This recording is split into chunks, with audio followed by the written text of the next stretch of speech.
कहना है प्रधानमंत्री आपकी नहीं सुनते। आपका कहना है कि लॉकडाउन प्लान तरीके से नहीं हुआ।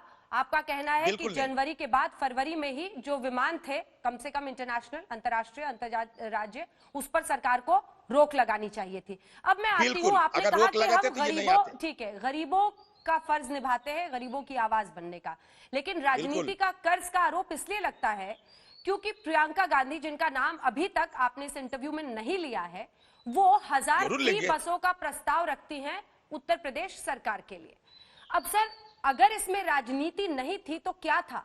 महाराष्ट्र में मजदूर चलते हैं, बहुत दुखद घटना होती है जब रेलवे की पटरी पर सोते हुए उनकी इतनी भयंकर मौत हो जाती है।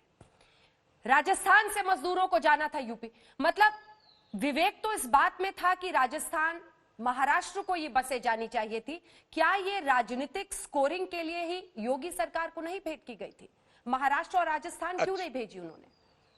अच्छा मैडम, बात यह है कि ट्रेन की पटरी पे थके हुए हमारे देश की मजदूरों जब सो रहे थे, जब नींद की गहरी में चले गए थे, तो उसके गले रेत कर ट्रेन सारे को काट दिए और ये नजारा हमें देखने को मिला। लेकिन एक नहीं है, ये नजारा सैकड़ों हमें देखने को मिल रहे हैं।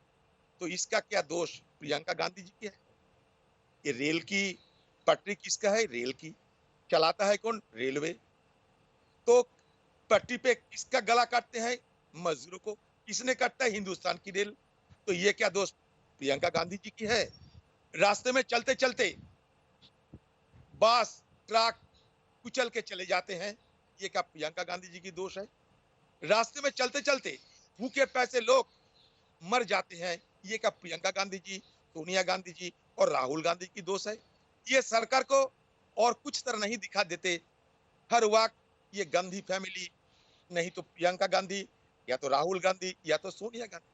अभी ये इससे निकाल के आना चाहिए सरकार को, क्योंकि ये बड़ा देश की संकट पैदा हुई है। आप कहते हैं कि बास, अच्छा ये बास हम देने का अपील किया, अब हमें बास देने के लिए दरखास्त किया था यूपी सरकार को। तो यूपी सरकार मंजूर किया या ना मंजूर किया था? जब यूपी सरकार खुद ने कहा कि भाई हाँ तुम दे सकते हो, तो क्या अगर हम लोग नहीं भेजते, प्रियंका गांधी जी नहीं भेजते, तो कहते कि इनकी बातों पे कोई दम नहीं।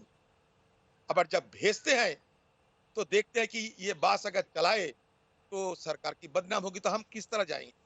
अब कहिए, बास के हम जबरदस्ती ले गए थे, ये सरकार से अनुमति इजाजत लेने के बाद भेजने का कोशिश किया था कौन? सरकार की अनुमति के बाद, इजाजत की बाद ये सरकार हमें जब बोलने का बास भेजने का परमिशन दिया था, उसी परमिशन के दौरान प्रियंका जी ये बास भेजने का कोशिश किया। राजस्थान सरकार से बात की, पंजाब सरकार से बात की, वहां के पार्टी, हमारे पार्टी के साथ बात की, कोशिश की। और आपको यह भी कह दें कि कांग्रेस पार्टी की नेत्री सोनिया गांधी जी की आदेश पे सारे हिंदुस्तान में जहां जहां कांग्रेस पार्टी की छोटे मोटे मजले बड़े नेता है, पार्टी है, हर जगह हम ये जो हमारे प्रवासी मजदूरों को अपना अपना घर भेजने के लिए हम अपनी तरफ से पुरजोर कोशिश किया था।